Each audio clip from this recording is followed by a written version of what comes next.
शिवसेना खासदार चंद्रकांत खैरेंनी पुन्हा एक वादग्रस्त विधान केलेलं आहे। प्रमोद महाजनांना नाडीवर हात ठेवून जबद्वारे वाचवलं असतं। सरकारच्या आरोग्य शिबिरामध्ये खैरेंनी खळबळजनक आणि अजब दावा केलेला आहे। तज्ञ डॉक्टरांच्या ताफ्यासमोरच खैरेंनी हे वादग्रस्त विधान केलंय।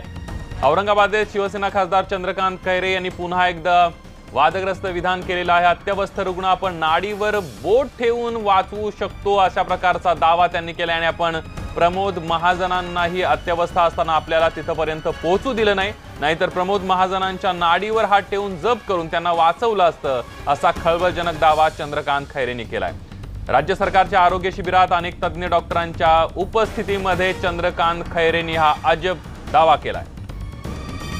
काय म्हणाले चंद्रकांत खैरे नेमकं बघूयात।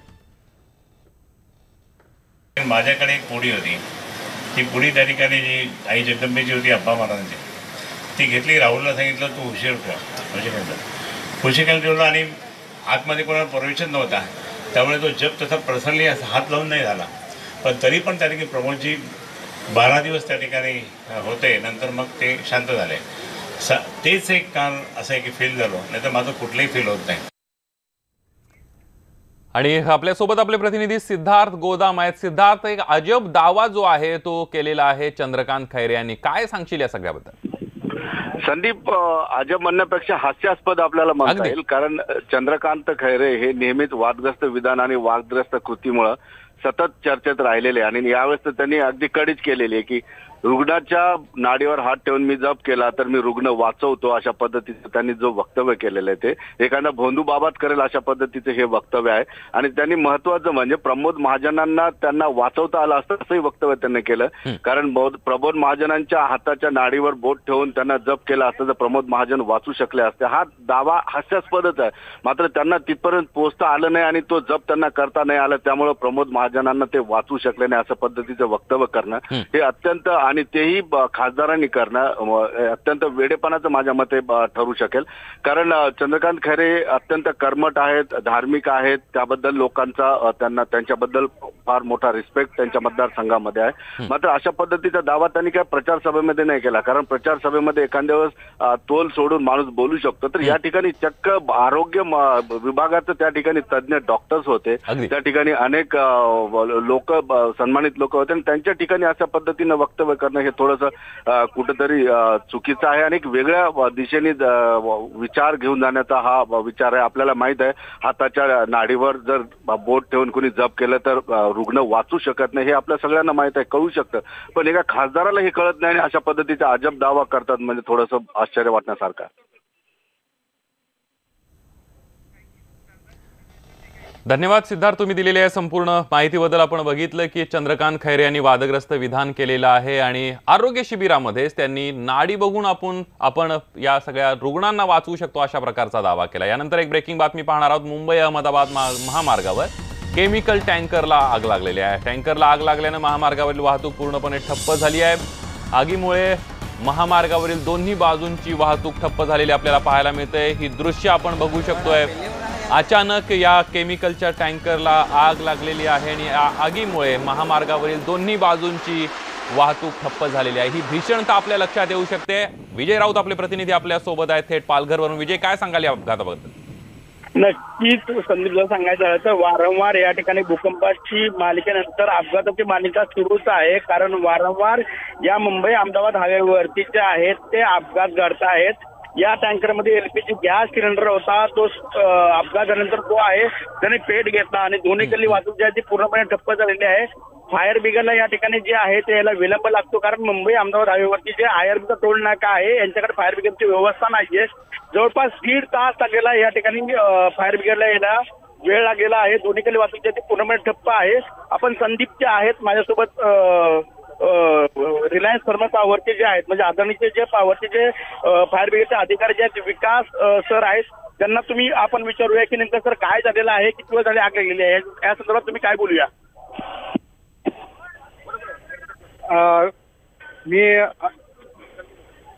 मी विकास साबळे, अदानी इलेक्ट्रिसिटी यांचा जो डहाणूचा थर्मल पॉवर प्लांट आहे त्याच्यातर्फे मी इकडे आग विझवण्यासाठी आलेलो आहे।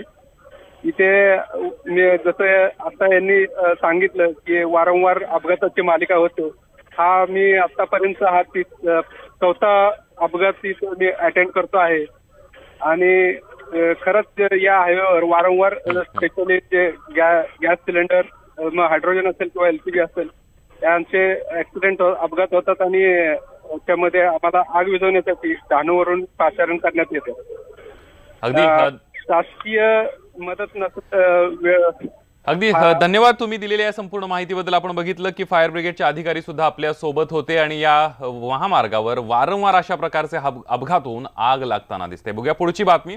आज मुंबईतील शिवाजी पार्कमध्ये वंचित बहुजन आघाडीची जाहीर सभा होते. शिवसेना आणि मनसेचा बालेकिल्ला असलेल्या दादरमध्ये होणाऱ्या या सभेकडे सर्वांचं लक्ष लागलंय. त्याचबरोबर MIMचे अकबरुद्दीन ओवैसी आणि प्रकाश आंबेडकर हे सभेला मार्गदर्शन करणार आहेत. या सभेमध्ये वंचित बहुजन विकास आघाडीच्या मुंबईतील काही उमेदवारांची नावंही जाहीर होण्याची शक्यता आहे. आणि याविषयीच अधिक माहिती घेऊया. थेट शिवाजी पार्कवरून आपले प्रतिनिधी सागर कुलकर्णी आपल्या सोबत आहेत. सागर, बघतोय की आपण संध्याकाळी सभा होणार आहे, मात्र आतापासूनच मोठ्या प्रमाणावर गर्दी सुद्धा व्हायला सुरुवात झालेली आहे.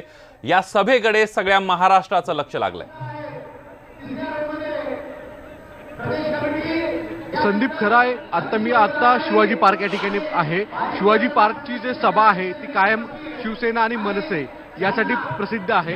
पण आज वंचित बहुजन आघाडीसाठी जी सभा आहे त्याचीही जर दृश्य पाहिली तर आपणास अंदाज येऊ शकतो किती मोठ्या प्रमाणात गर्दी या ठिकाणी झालेली आहे. विशेष म्हणजे मुंबईमध्ये इतकी गर्दी होईल का अशी एक पहिल्यांदा शक्यता वर्तवली जात होती.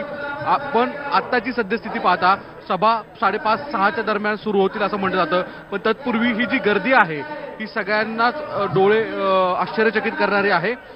मोठ्या प्रमाणात 12 बलुतेदार जे असतात समाजाचे ते सगळे वेगवेगळ्या समाजाचे लोक इथे आलेले आहेत आणि प्रकाश आंबेडकर आणि ओवैसी हे नेमकं काय बोलणार याकडे लक्ष आहे.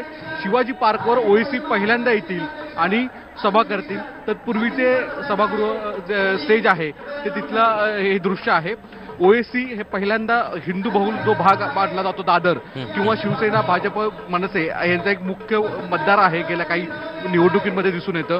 अशा ठिकाणी ओवैसीचं भाषण नेमकं कशा स्वरूपात असणार आहे, प्रकाश आंबेडकर काय बोलतायत याकडे सगळ्यांचं लक्ष लागलेलं आहे. विशेष म्हणजे वंचित बहुजन आघाडीने यापूर्वीच साधारणतः 14 उमेदवार लोकसभेचे जाहीर केलेले आहेत. आज मुंबई आणि MMR रिजन मधल्या काही उमेदवारांची नावं देखील जाहीर केलं जाईल असं म्हटलं जातं. त्याचप्रमाणे काँग्रेस बरोबर महाआघाडी बरोबर जाण्याचं आहे का नाही हे देखील स्पष्ट भूमिका प्रकाश आंबेडकर जाहीर करतील असं म्हटलं जातं. त्यामुळे या सभेकडे सगळ्यांचं लक्ष लागलेलं आहे. अगदी सागर, या सभेचे सगळे अपडेट आम्ही तुमच्याकडून जाणून घेत राहणार आहोत. तुर्तास धन्यवाद तुम्ही दिलेल्या या संपूर्ण माहितीबद्दल. राष्ट्रवादी आणि काँग्रेस मित्रपक्षाच्या महाआघाडीची आज परळीमध्ये विराट जाहीर सभा होणार आहे. राष्ट्रवादीच्या निर्धार परिवर्तन यात्रेचाही बीडमध्ये समारोप होणार आहे. या सभेला राष्ट्रवादीचे अध्यक्ष शरद पवार, काँग्रेस प्रदेशाध्यक्ष अशोकराव चव्हाण यांच्यासह दोन्ही पक्षांचे दिग्गज नेते उपस्थित राहणार आहेत. या सभेसाठी आणि नेत्यांच्या स्वागतासाठी परळी सज्ज झाली आहे. अधिक माहिती घेऊयात. सिद्धार्थ गोदाम आपले प्रतिनिधी आपल्या सोबत आहेत. सिद्धार्थ, आपण कुठेतरी बघतोय की पंकजा मुंडे आणि धनंजय मुंडे यांच्या राजकीय संघर्षामुळे परळीला एक विशेष महत्व आलंय आणि आज मोठी सभा महाआघाडीची होती आहे.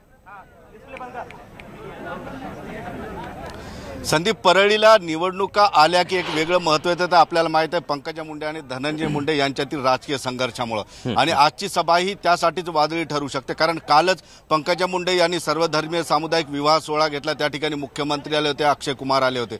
मुख्यमंत्र्यांनी आज होणाऱ्या सभेवर कालच वक्तव्य केलं होतं की परिवर्तनाची या ठिकाणी शेवटची सभा आहे, त्यामुळे या पक्षाचा शेवट होतो की काय अशा पद्धतीचं त्यांनी वक्तव्य केलं होतं. आणि आज या वक्तव्याचं राष्ट्रवादीचे नेते कशा पद्धतीनं बदला घेतील आपल्याला म्हणता येईल, कारण राजकीय बदला म्हणता येईल. आणि धनंजय मुंडे तर आपल्याला माहिती आहे भाषणासाठी प्रसिद्ध आहेत आणि धनंजय मुंडेवर अशी टीका पंकजा मुंडेच्या सभेमध्ये झाली असेल तर धनंजय मुंडे आज काय बोलतील, कारण धनंजय मुंडेचे हे होम स्पीच आहेत मुख्य. आणि राष्ट्रवादीनं गेल्या 15 ते 20 दिवसापासून या सभेची प्रचंड तयारी केलेली आहे. काल भाजपची जेवढी संख्या होती त्यापेक्षा जास्त संख्या या ठिकाणी येण्याची शक्यता आहे, कारण पंकजा मुंडे आणि धनंजय मुंडे यांच्यामध्ये हाच चढावडीचा खेळ असतो की एकाच्या सभेला जेवढी लोक आली त्याच्या दुसऱ्या सभेला त्यापेक्षा जास्त लोक आणायची. आता नेमकं धनंजय मुंडे आपल्या होम स्पीच असलेल्या या ठिकाणी काय भाजप आणि पंकजा मुंडेवर टीका करतील याकडे आता महाराष्ट्राचं लक्ष राहील. संदीप.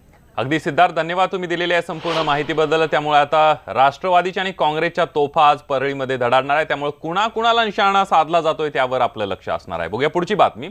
बंगळुरूच्या एअर शो मध्ये भीषण आग लागली आहे। पहिल्यांदा इथल्या गवतानं पेट घेतला आणि त्यानंतर ही आग पार्किंग मध्ये उभ्या असलेल्या गाड्यांभोवती पसरली। आग आजूबाजूला पार्क करून ठेवलेल्या विमानांभोवती पसरू नये याची भीती होती। शर्थीच्या प्रयत्नानंतर अग्निशमन दलाच्या कर्मचाऱ्यांना आगीवर नियंत्रण मिळवण्यात यश आलंय। पार्किंग परिसरात लागलेल्या आगीमध्ये जवळपास 300 गाड्या जळाल्याचा अंदाज वर्तवण्यात येतोय। सुदैवाने या आगीत कोणतीही जीवितहानी झालेली नाही।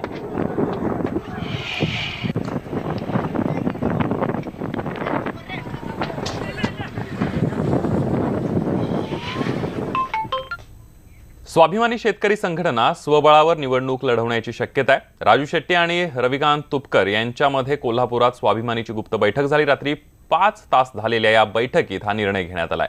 न्यूज 18 लोकमतला सूत्रांनी दिलेल्या माहितीनुसार बुलढाणा वर्ध्यामध्ये स्वाभिमानी उमेदवार देणार आहे।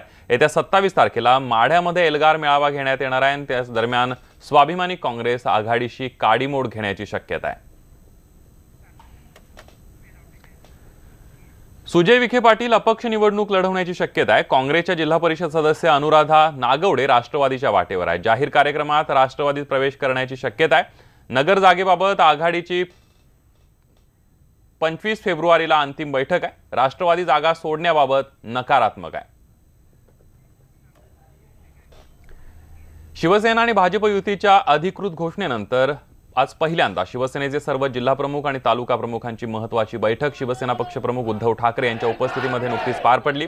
शिवसेना भवनात झालेल्या बैठकीमध्ये शिवसेना नेतेही सहभागी झाले होते।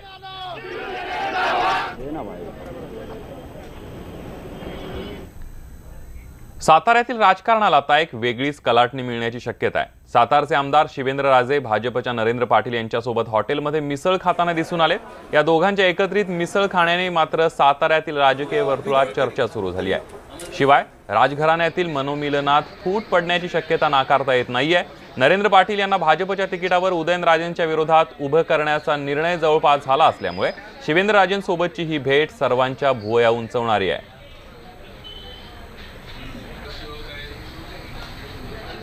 चंद्रवेलाची मिसळ अख्ख्या साताऱ्यात फेमस आहे।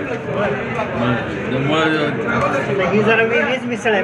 असं काही नाही, रोज चव रोजच्या सारखीच आहे, त्यात काही हे नाही।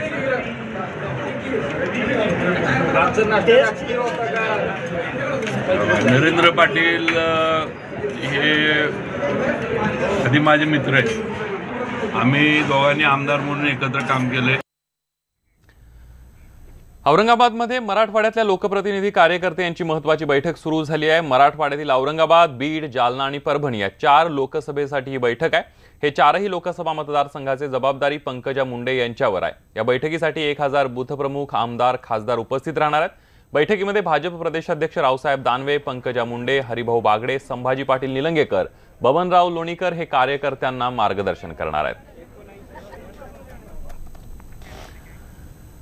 तर मराठा क्रांती मोर्चानं निवडणुकीच्या रिंगणात उतरण्याची तयारी केली आहे। कमळावर बहिष्कार हीच आमची भूमिका आहे असं सांगत मराठा क्रांती मोर्चाच्या पदाधिकाऱ्यांनी लोकसभा निवडणुकीच्या रिंगणात उतरणार असल्याची घोषणा केली आहे। भाजपच नव्हे, काँग्रेस आणि राष्ट्रवादीनेही मराठा समाजावर अन्यायच केलाय असंही क्रांती मोर्चाचं म्हणणं आहे।